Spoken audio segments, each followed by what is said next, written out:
husband had a car accident while he was driving. His leg injuries were severe, and it was certain that he'd be wheelchair-bound for a while. He weakly turned to me in the hospital bed and asked me for help.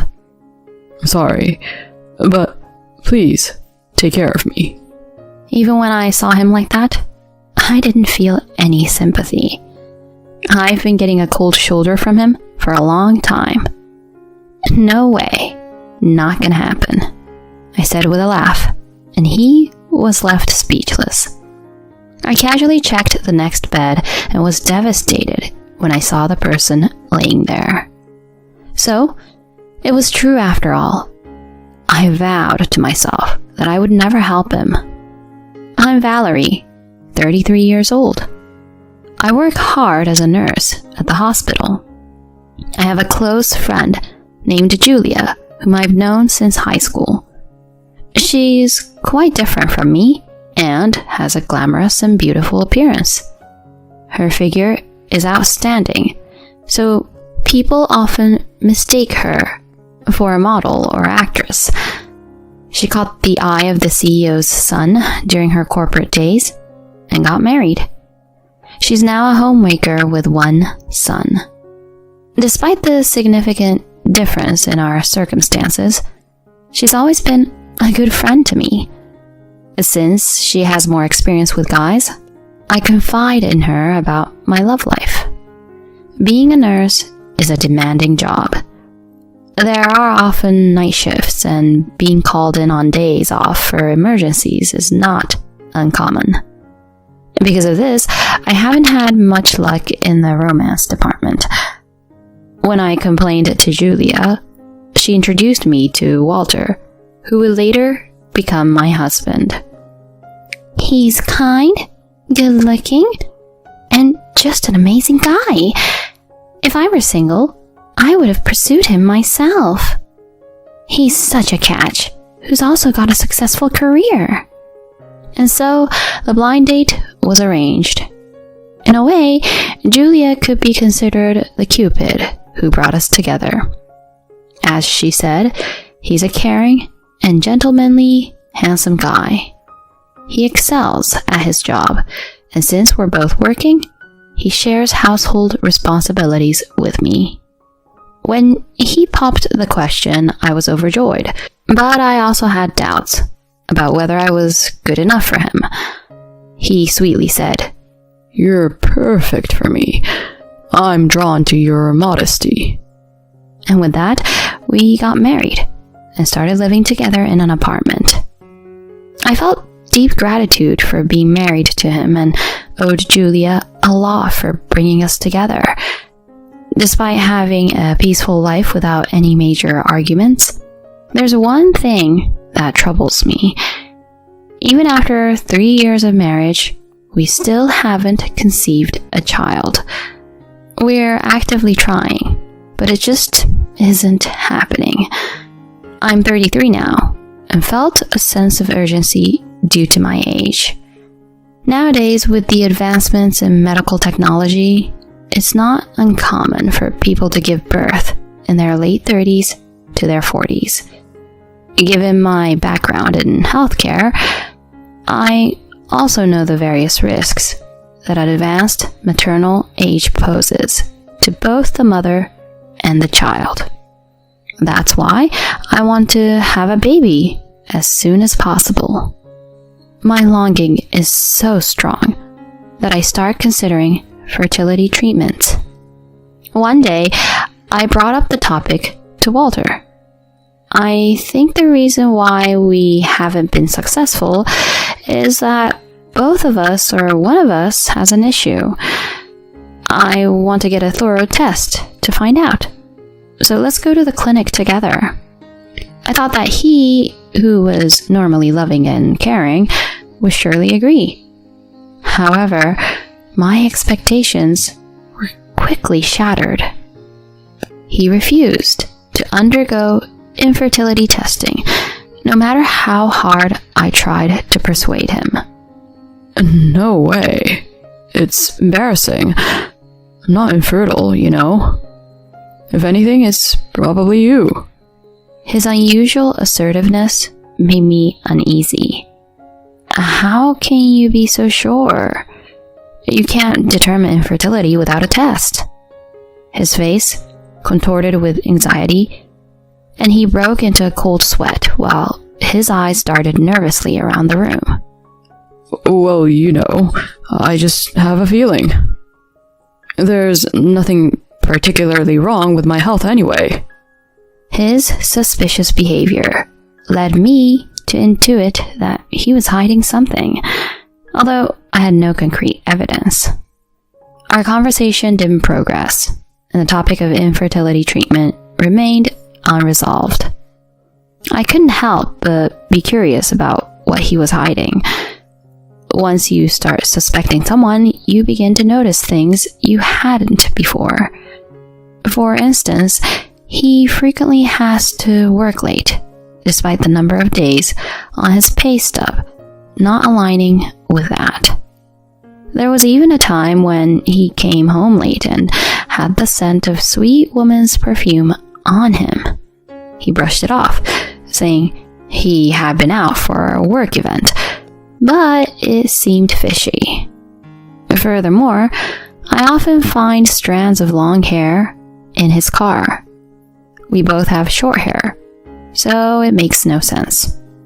He claims that it fell when he had a female colleague in the car, but it just doesn't sit right with me. I doubt that there are any male colleagues with such long hair, and it's hard to believe he regularly gives female colleagues rides. My suspicions about him deepens. So, I decided to confide in Julia about him. She arrived at a cafe, looking all put together in designer clothes, with glossy hair and immaculate makeup. Still as beautiful as ever. Sorry for keeping you waiting. So, what's going on? You said something related to Walter? I explained to her all the suspicious behavior and how his attitude toward infertility treatment was strange. I expected her to offer some advice on how to deal with the suspicion of infidelity. To my surprise, she said it was all my fault. I can't imagine a serious guy like him would cheat. You're just overthinking it. I understand being anxious about not getting pregnant, but that doesn't mean you should take out on him. But there are so many shady things. When I confronted him, he acted strangely. Anyone would freak out if their spouse suddenly accused them of cheating. As for the infertility treatment, there's nothing wrong with his health. It's natural for him to deny it. Hey, you're not thinking about a divorce over such a minor thing as this, right? It's a shame to part with someone as wonderful as him. She tried to persuade me, which left me feeling incredibly uneasy inside. I thought she'd at least listen to me whine and offer some comfort, even if she didn't give advice. In reality, she defended Walter, who had a suspicion of infidelity, and pointed out that it was my fault. Maybe she felt she had to defend him since she introduced us. Nonetheless, it bothered me that she adamantly took his side. I couldn't help but wonder why. Afterward, I tried to bring up the topic of infertility testing with Walter whenever I could, but he would quickly dodge the subject, citing work commitments. Days passed, but the suspicion of his infidelity didn't clear up, and I couldn't take it anymore. Finally, I decided to dig deeper and question him. Honey, are you hiding something from me? Like something related to other women? He cried out, Huh? and flinched. He tried to argue back, but his voice quivered. Why would you suddenly say something like that? I would never hide anything from you. I want to trust you too. But lately, you've been acting strangely. You're not straightforward about the hair in the car or the perfume. And you've been avoiding the topic of infertility treatment. Is there something you're keeping from me? I asked, looking him in the eyes, and he averted his gaze. After a silence that lasted for about half a minute, he suddenly yelled at me. Shut up. Who do you think you are to accuse me like this? A nobody like you got to marry someone like me. You're so out of line. Just listen to me and stay quiet. His outburst was so intense that it shocked me. He had never yelled at me since we got together. All this trouble with having a child is all your fault. There's nothing wrong with me. Marrying a woman like you is like drawing the short straw, he declared, and then stormed off to the bedroom. I was left stunned by the whole ordeal. To think he could hurl such insults at me just because I asked a few questions. At the same time, I became even more distrustful of him. If he had nothing to hide, why didn't he calmly deny the accusations? His anger seemed unusual. I was sure there was something going on. The next day, he left for work without having breakfast. When he came back home, he threw a petition for divorce at me. I'll let yesterday's incident slide, because I'm a forgiving person. But next time you complain about me, it's a divorce. He threatened arrogantly. He seemed to think that I would stay silent and endure it. Honestly, I had plenty of things to say to him. It was clear to me that he was the one acting fishy, so I didn't understand why I should be the one to back down. Unfortunately, the fact remained that there was no concrete evidence of his affair. I humbly apologized for accusing him and kept the form on hand for the time being. He looked satisfied as he listened to my apology, but in my mind, I was preoccupied with how to uncover his secret. Although a private investigator was expensive, I was considering hiring one, but things took an unexpected turn. I received a call from someone who revealed his affair and even told me the identity of his mistress. The story was so shocking that it made my head spin. While I had expected his infidelity, the identity of his mistress was a surprise.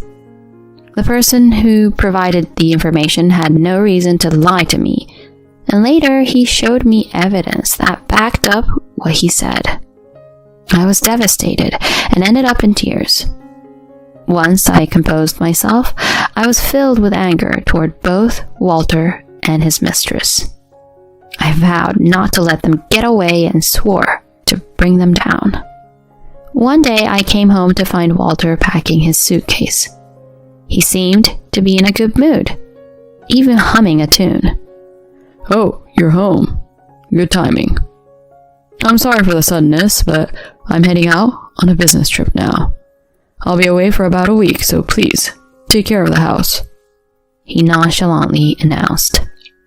Of course, I couldn't just nod in agreement because there was something important we needed to discuss. Wait, I have something important to talk to you about. As soon as I said that, his face turned noticeably sour. He probably thought I was going to bring up the infertility topic again. When I tried to speak, he cut me off saying, Enough already. I've told you many times. There's nothing wrong with me, so I won't go for the test. You're being annoying. I'm in a hurry, I'm leaving now. I tried to tell him that wasn't it, but he didn't listen and quickly left. I told myself not to show any mercy upon his return. I suppressed the urge to scream in anger and wished for some divine retribution to befall him. Surprisingly, my wish came true quite easily. A few hours after he left, I received a call from the police. Your husband and his sister have been in a car accident and were urgently transported to the hospital. Apparently, he had been driving too fast and couldn't navigate a curve, resulting in a crash. By the way, he's an only child, so there was no sister to be with him. Most likely, the woman with him was his mistress. I rushed to the hospital and spoke to the doctor. Walter has severe leg injuries, and it was confirmed that he would be in a wheelchair for the foreseeable future. I went to his room to check on him. When he saw me, he seemed somewhat uncomfortable, but he managed a weak smile and asked me for a favor. You must have heard it from the doctor, but I'll be living in a wheelchair from now on. I'm sorry for the trouble, but I'm asking you to take care of me. In a healthy, loving marriage, if a spouse were asked to take care of the other, they would probably agree without hesitation. However, I couldn't help but burst into laughter. Take care of you? That's impossible. No doubt about it. He was left dumbfounded by my response. He clearly hadn't expected me to refuse him. I stared at him with a mocking look. Did you really think I hadn't realized yet? The person you were with was your mistress, wasn't she? You lied about having a sister, even though you're an only child. He was turning pale as he listened. He either couldn't find the words to defend himself or just couldn't make a sound but kept opening and closing his mouth. Ignoring him, I opened the curtain to the adjacent bed where his sister was supposed to be resting. There, I found my best friend Julia. The doctor said that she too was seriously injured and required nursing care. I gazed at her for a while, and then I glared at Walter. So, she was your mistress after all. In fact, it was her husband who informed me about their affair. He had suspected her infidelity, hired a private investigator, and discovered that Walter was her partner. Apparently, they had been seeing each other for quite some time. She didn't want to give up her luxurious lifestyle with her husband and had proposed to Walter to marry me as a cover-up. There was an even more shocking and dreadful revelation. The son she had given birth to wasn't her husband's, it was Walter's. Her husband had become suspicious because the son looked nothing like him and had conducted a DNA test. It confirmed that there was no biological relationship between them. When I saw the son's face, which bore a striking resemblance to Walter, I was amazed. He was so certain he had no issue because Julia had given birth to his child. It made sense to deny being infertile with a track record like that. When he looked at me and Julia's husband with despair, I crushed him with another wave of bad news. So, we're getting a divorce. I'll make sure to claim alimony too. I have a lawyer already, so be prepared, I declared, ready to leave. But he shouted, Wait, I was wrong. Julia was persistent, and I ended up continuing the affair. I genuinely love you. You know that, right, honey? I'll break up with her. Please, reconsider the divorce. He pleaded earnestly, but his words had no effect on my heart. Instead, my disappointment in him grew. He was just trying to secure me as a caregiver and, as a bonus, avoid the alimony claim. His selfishness infuriated me. It was the perfect time to confront him head on. I took a deep breath and gave him a piece of my mind. So, this is your true nature, huh? How pathetic, trying to put the blame on her and sell her out to save yourself. I have to say, I feel sorry for her now. No chance I'll ever get back together with a despicable man like you. Please, don't say that. You're the only one for me. Ugh, you're making me sick. After cheating and even having an illegitimate child? Such rubbish talk won't work for me. Besides, I've already submitted the form you gave me, so I have no obligation to help you anymore. Don't ever come near me again. I retorted, and this time, I walked out of the room for real. I could hear his anguished voice from behind, but I didn't look back. Several months later, Walter, Julia, her husband, and I were all divorced. Julia's husband and I each claimed alimony from our ex-spouses, but neither of them had enough money. They ended up borrowing from loan sharks to pay us. 6 months after we divorced, they got married, but they seemed to be struggling. Walter couldn't handle the judgmental eyes of colleagues who had found out about how the accident led to his divorce, so he left his job. His relatives and friends severed ties with him, and despite needing caregiving for his wheelchair-bound condition, no one would lend a hand. They're leading a miserable life, juggling multiple part-time jobs and day labor just to make ends meet and raise their child. Meanwhile, I'm savoring my carefree single life. I chose to see this as a reward granted by fate. That's what I tell myself now.